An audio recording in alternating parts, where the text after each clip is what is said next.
In the land of Hyrcania, people live in harmony with nature. Unfortunately, when the barbarian King Anzus rises to power, he starts bringing destruction everywhere. One day, Anzus' army attacks the village of a young girl named Sonia, leaving almost no survivors.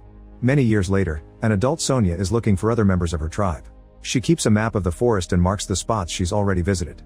At a lake, she finds a statue of the forest goddess and prays to her before taking a bath. At that moment, some beautiful creatures run nearby because they're being hunted by mercenaries. Sonia and her horse immediately hide and don't come out until the mercenaries are gone. Later, they find all these creatures dead on the ground without their horns. After riding for several hours, Sonia finds a small kingdom under attack. She makes her horse wait in the forest and sneaks around the village until she sees the mercenaries pushing a huge creature into a cage. Suddenly a horn is blown and Emperor Dragan arrives with his soldiers, a terrifying vehicle, and his assassin Anisia. It turns out the mercenaries have been collecting exotic creatures for the Emperor's gladiator games, so Dragan looks at the cages to approve of the results. Then Dragan checks the prisoners and makes his soldiers bring out the leader. He explains that he met this man many years ago when he was a slave, and the guy spat on him. Dragan is looking for the missing half of the Book of Secrets and wants to enter the Hyrcanian forest, so the man warns him that only people accepted by the gods can go there. However, Dragan doesn't believe in gods, he believes in knowledge and science. After yelling at the man for having faith, Dragan tells General Karlach to kill him. Meanwhile, Sonia continues to sneak around and finds two mercenaries torturing a beast in a cage. She calls them out for their cruelty before quickly stabbing them both to death. Then she tries to open the cage, but she's stopped by Anisia putting a sword to her neck. Sonia pushes the sword away and steps back while Anisia tells her that the whole forest will be gone soon. At that moment, the voices in Anisia's head tell her to kill, so she attacks Sonia. The women start fighting, showing off impressive skills with their weapons. However, Anisia is still better with a sword and manages to disarm Sonia, who counterattacks by grabbing Anisia's legs to bring her down. A crowd gathers around them as they continue to fight on the ground and Sonia manages to get Anisia in a chokehold. When Dragan sees this, he says it's good entertainment. Suddenly Sonia is distracted by her horse coming for her, so Karlach knocks her out. Sometime later, Sonia wakes up in the invader's tent tied to a cross.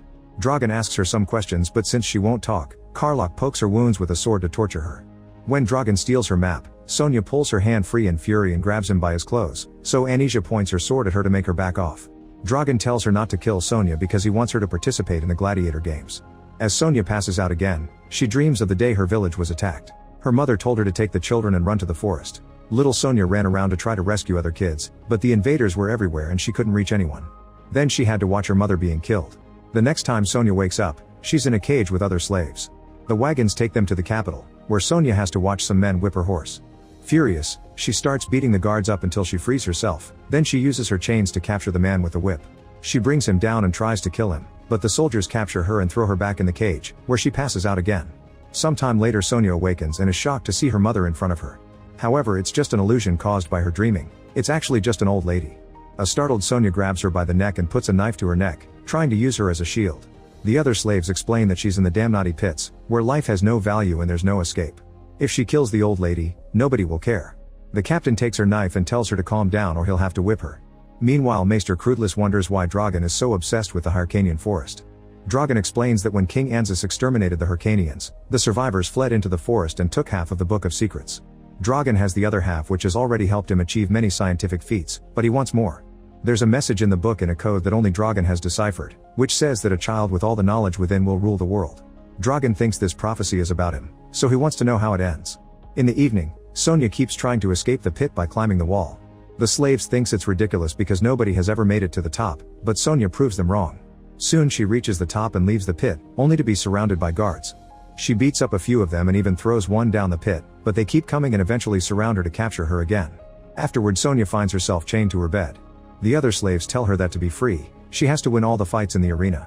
They share that Anisia used to be a slave and won her freedom, but rumors say the voices she hears are the ghosts of all the people she killed. In the castle, Anisia discovers she's almost out of medicine, and hides her empty bottles when Dragan enters the room. She reminds him that he promised he would cure her and Dragan says he will, but she can't become his empress until she's sane. He gives her a new bottle of medicine and she drinks it all. After he leaves, Anisia thinks she sees ghosts in the mirror. The next morning, the slaves start training for the games. Sonia meets Osin, who is known as the Untouched because he hasn't been touched by a blade since he was captured.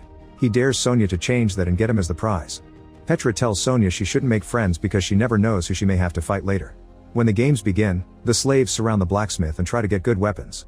Since Sonia is new, she only gets a wooden sword and shield, plus really stupid bikini armor. The arena is packed and everyone cheers for another brutal death. Eventually Sonia and Petra are sent out, but Sonya refuses to kill an innocent woman for entertainment and wants to fight the Emperor instead. Dragan laughs and makes a gesture to his guards, who shoot arrows at Petra. Sonya runs to her side and apologizes before she dies.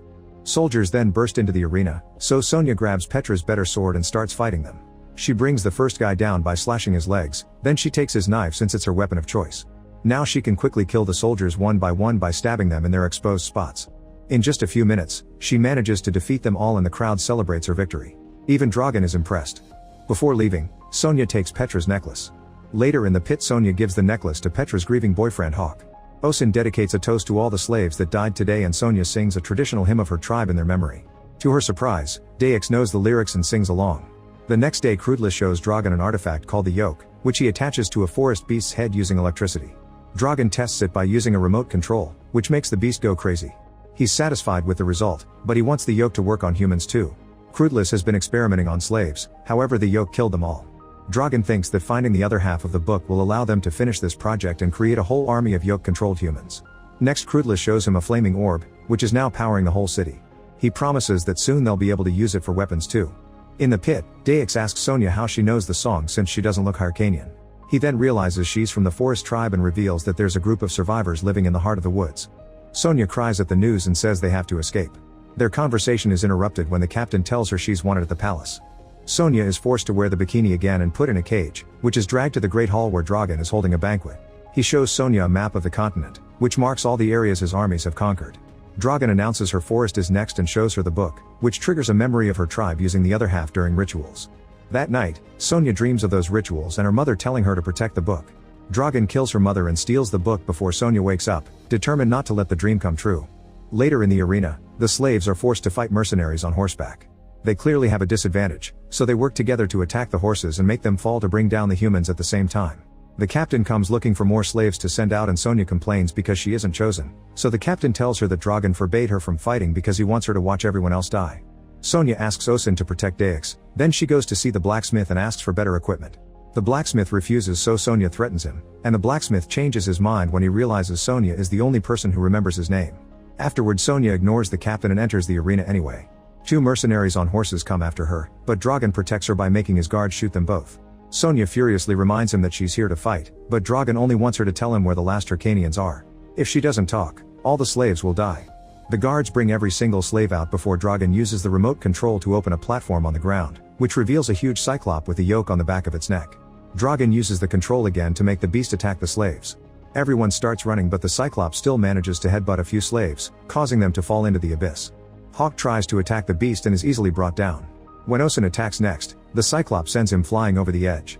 Then Sonya notices the yoke and makes a big jump to land on the cyclops' back, managing to hold on by stabbing it with her knives. As the cyclop begins to freak out, Sonya uses all her strength to pull the yoke off.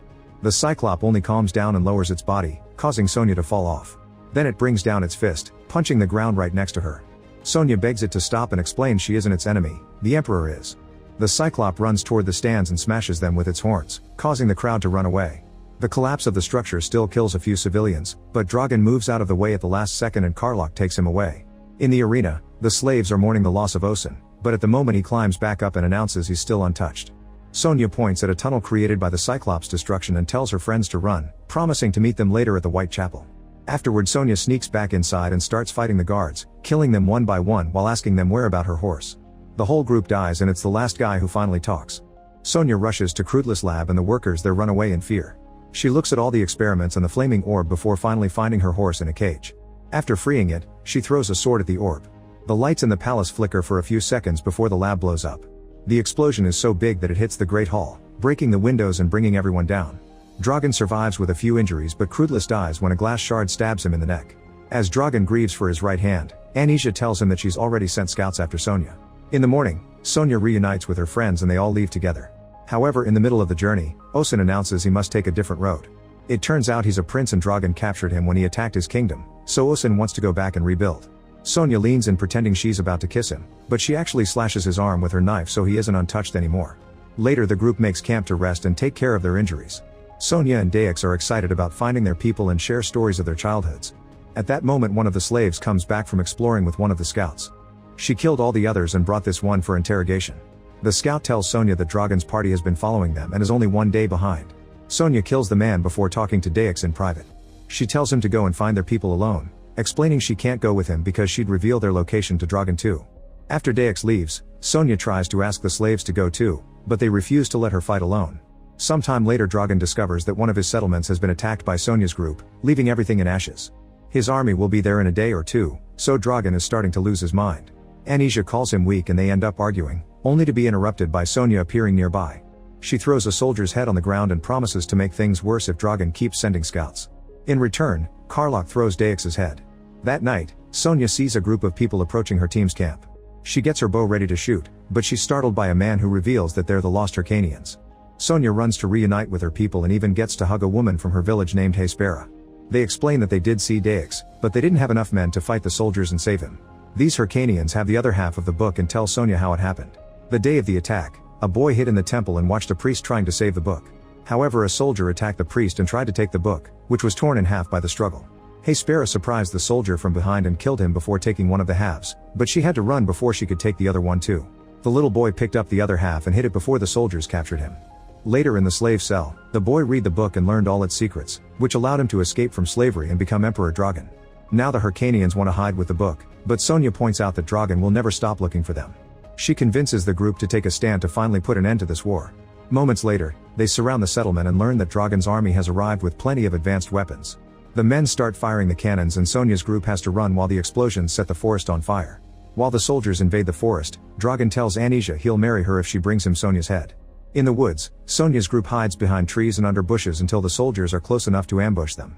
A brutal battle begins while the flames continue to spread and cause explosions. Soon both sides are losing fighters by the second. When Sonya's group manages to gain the upper hand, she tells her people to run to lead the enemy deeper into the trees.